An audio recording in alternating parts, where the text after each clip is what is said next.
when he got ready to make a case, you can bet he was going to cover all bases. So, but I remember him for his uh, persistence, and particularly if he felt he had been wronged in a situation, and you hadn't heard the end of it. and that was inspiring for us who were coming out of a totally Black experience. Somebody who had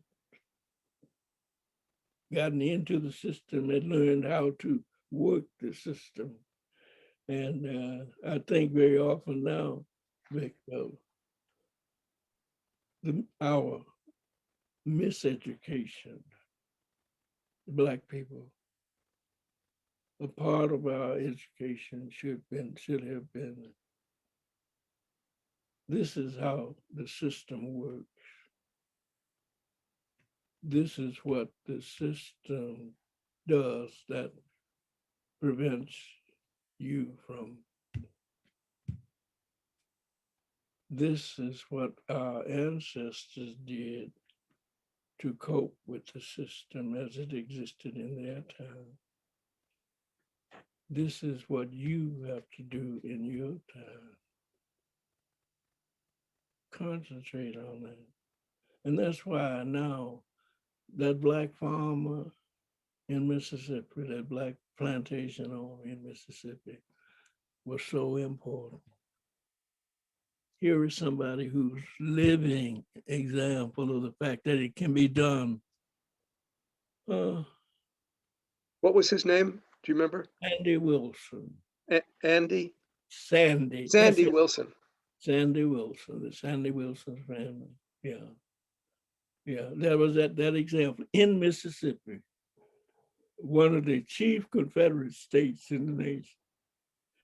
And here he is with a house like the plantation owners, running water in his house. 1934. Huh? Home in a beautiful pecan orchard setting. Indoor toilet, cesspool in the back. Great day in the morning. I said, now, if my people had understood, see, we should, our education should have emphasized the importance of introducing your children to the people who have been accomplishers. That's special. Don't let that be something on the side. This is the creator. That's valuable. The creator has sent us examples. Huh? Booker Washington. You boy children, when you get 10th grade, you're gonna have to learn 2 trades: carpentry, brick masonry, plumbing, electrical wiring, landscaping. I met some of these folks when I went to work for the colleges. Several of them were presidents of colleges, others were administrators, others were faculty members. I was working for tactics, helping the colleges make the adjustments and all. And invariably, the Tougaloo, some of the Tuskegans would invite us to dinner, my team. And I noticed that their homes were in the Black community, distinguished by the fact that they were nice brick bungalows, well customized. And I started asking questions. Why? How in the world you guys have these beautiful homes? Because I knew, and this is the early 70s now, and these people were in their 50s and 60s. And I started asking questions. And they said, well, when we were at Tuskegee, all the male children had to qualify, in qualifying for graduation, had to qualify in at least 2 trades. When we got out here and found us living in the same community, we got together and decided we would help each other build our home.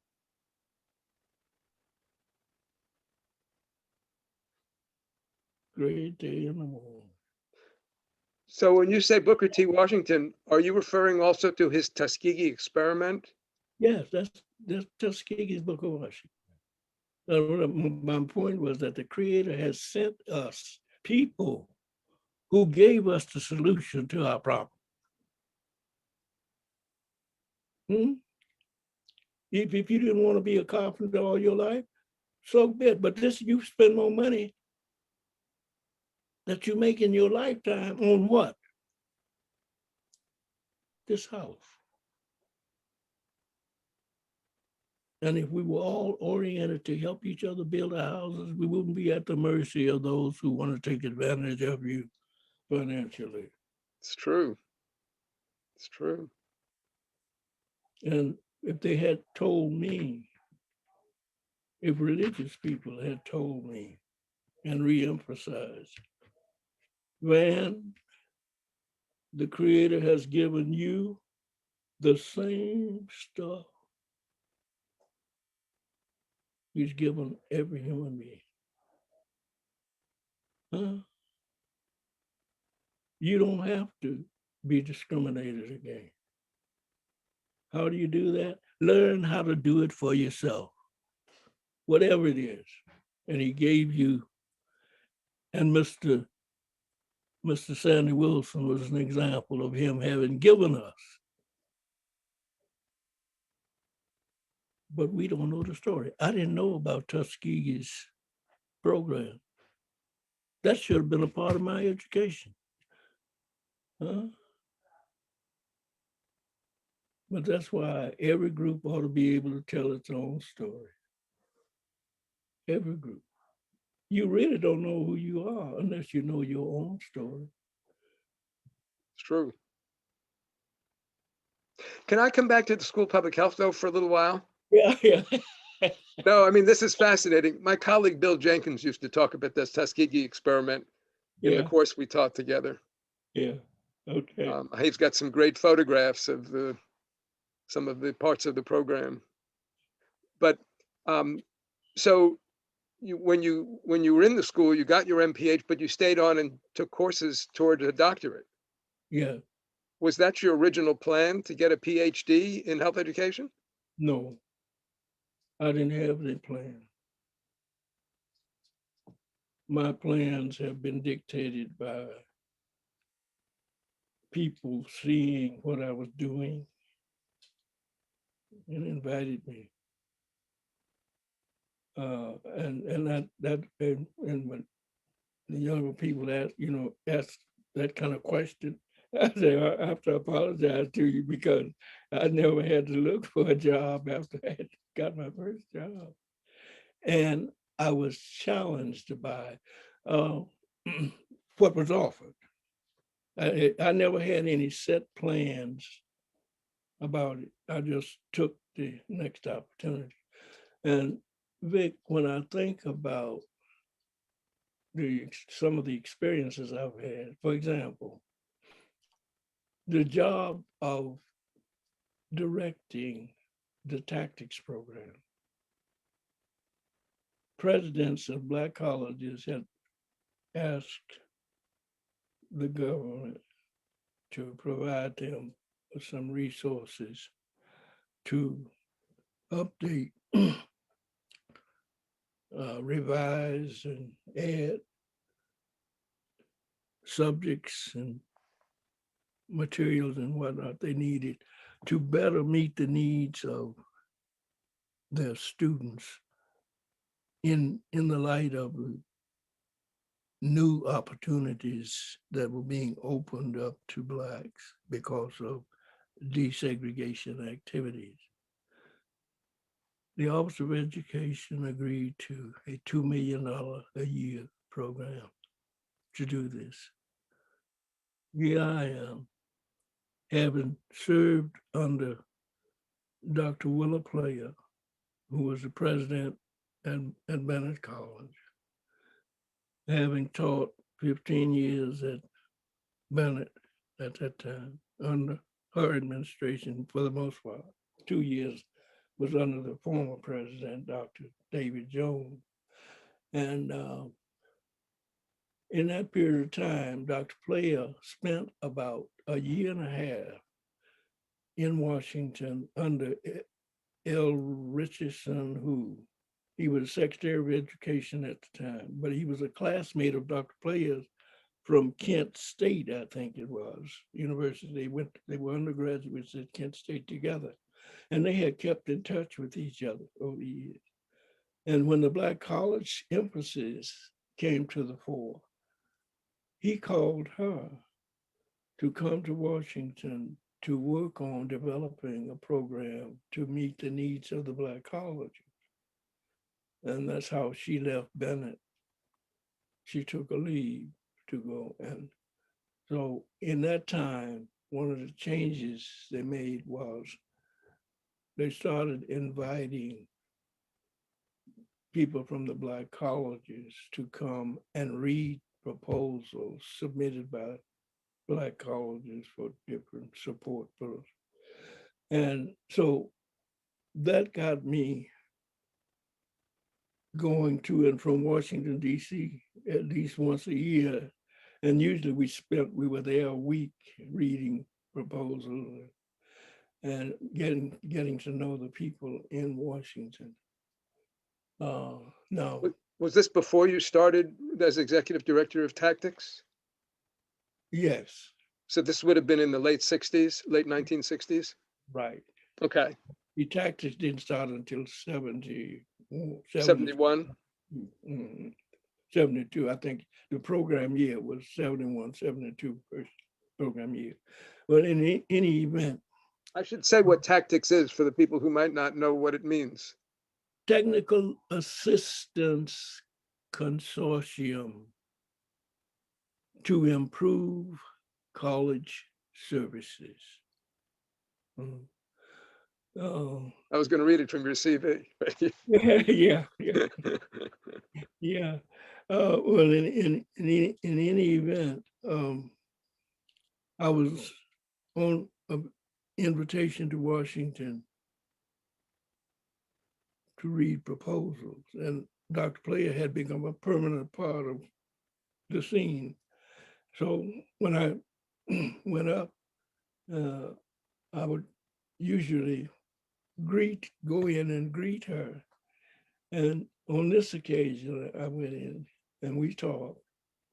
And when I got ready to leave, she said, "Oh, wait a minute, Dr. Allen, we got something to ask you." And I said, "Yes, ma'am." She said, "You know about our tactics program, this new program they just funded us for?" I said, "Yes, ma'am. My boss at the Southern Regional Board had brought me the Washington publication where this was advertised. And he had, given it to me because of my association with the Black college." I said, "Yes, ma'am. It's a good program. I like what's proposed." She said, "Well, I think you're just the person to head up that program." Vic, I didn't have any kind of perception of what a responsibility that was, how important it was. My ignorance, just my answer was out of ignorance. Yes, yes, ma'am, I would be interested. Innocence. But in any event, she said, "Well, you hear from him there, so." And in thinking back, I said, "No, she was such a powerful influence in her position. She was the first Black person they had in Office of Education with that kind of status, that the president didn't question her. Whatever she said, she wanted." And so she said, "Well, you hear from me in a day or so." Which president? Well, a player. You said the president didn't question her?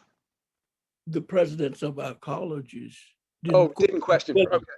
She had that kind of position and influence with him. Whatever she said, they would do.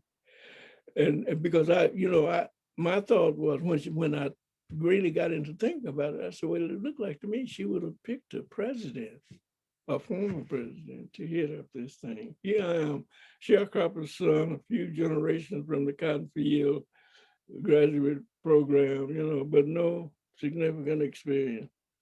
Uh, but she set it up. They accepted it. I was interviewed, and naturally, I was going to accept the opportunity. Now, that put me in charge of all of the Black colleges in the nation, the colleges and universities in Puerto Rico and the Virgin Islands. And years later, I was thinking back over these experiences and remembering getting on the plane at the airport in Washington, D.C. to fly to where I was going to work. Farm boy, Mississippi, sharecropper, uh, uh, I said, it has to be a God somewhere.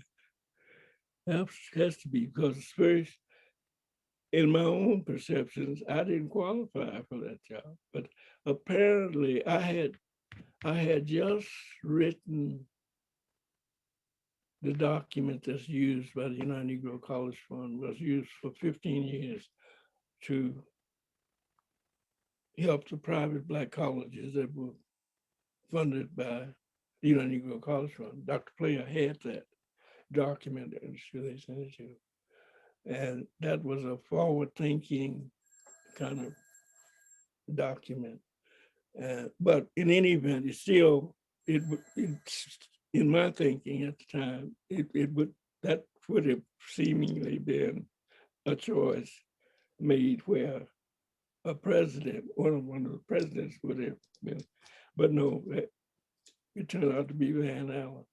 So with that experience, plus the United Negro College Fund experience, because again, I was in a meeting and the foundations and the corporations and businesses that supported Black colleges with grants and internships and that kind of thing were being challenged with the question of whether they were perpetuating segregation by supporting Black colleges. And my argument basically was Black people have the same need to have institutions that they control as white people. And that you can't be equal in somebody else's domain. You can only be equal if you are truly equal, if you have control. And besides, where are you going to get people who are experienced in educating Black people if you close the Black institution? And 50, I think I told you, 15 years later, well, I made the presentation in one of those discussions where they were arguing pure pros and cons of the issue of Black colleges. And the United Negro College Fund leader was there in that meeting in Atlanta.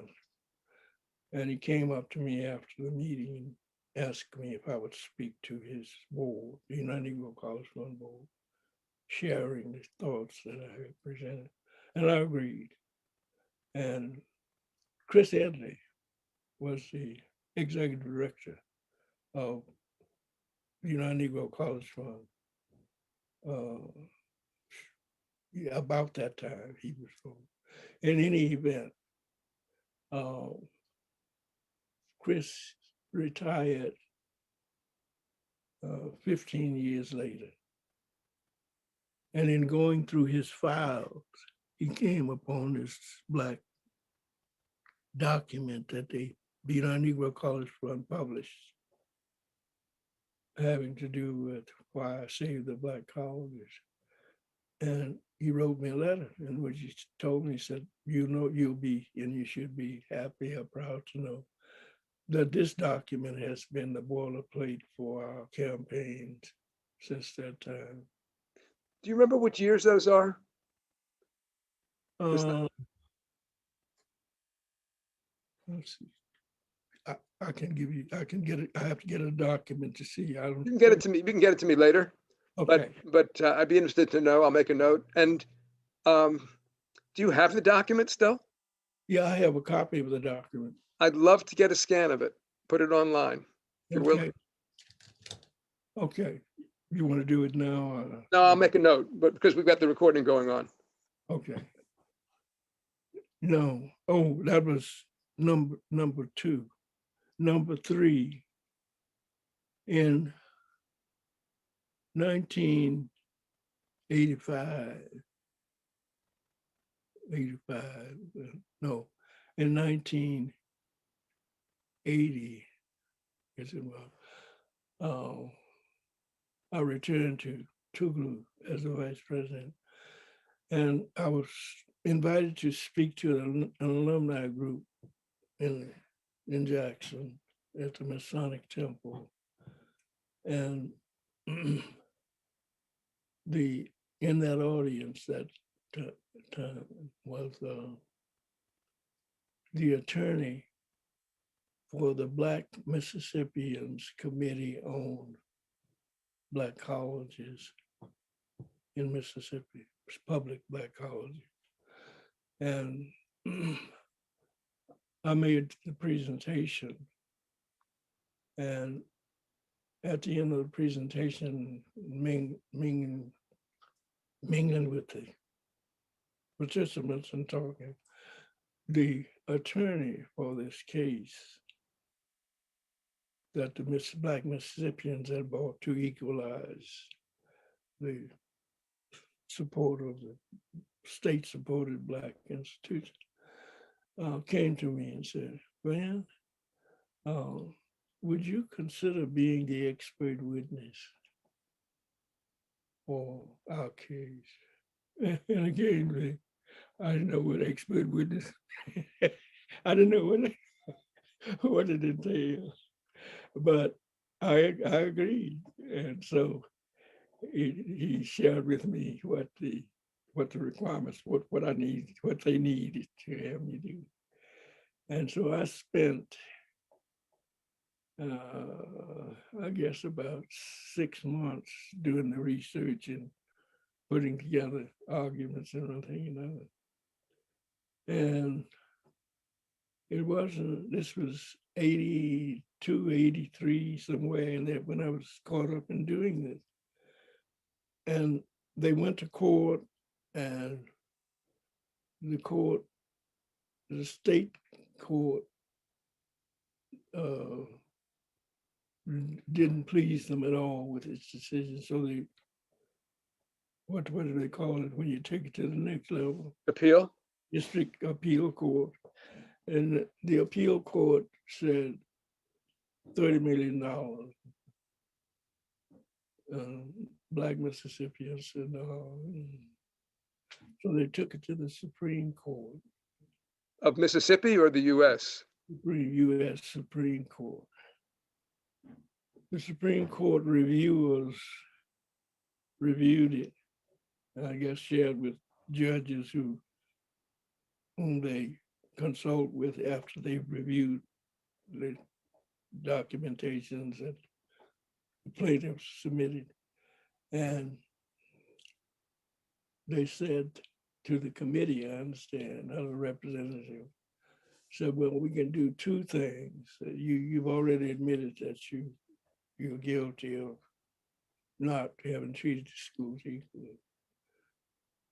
We can let you go back to Mississippi and sit down with this committee and work out an agreement, or you can let the court work out. And the people agreed to go back to Mississippi and work it out. The end product of that was $503 million. That's 3 historically Black state-supported institutions were granted. I think last year was the 18th year, and they were supposed to have ended the period of court concern. at the end of 18 years. But my experience, see, if I had stayed in the public health train, the impact and the differences. But here, I was caught up in sporting education. And each one came at a critical time. And all the stuff that I had in terms of experience and learning prepared me for what I was called on to do at the time. So I can only say that it had to be in the beginning, the creation. I didn't plan any of it. It just happened that way. And of course the thing that the preparation to do the job, I have to give to the people in the elementary school, those teachers who worked 5 months a year. We had 5 months of school year when I was a kid in Mississippi. White students had 8. White children had buses taking them to school. We had to walk. We had to walk.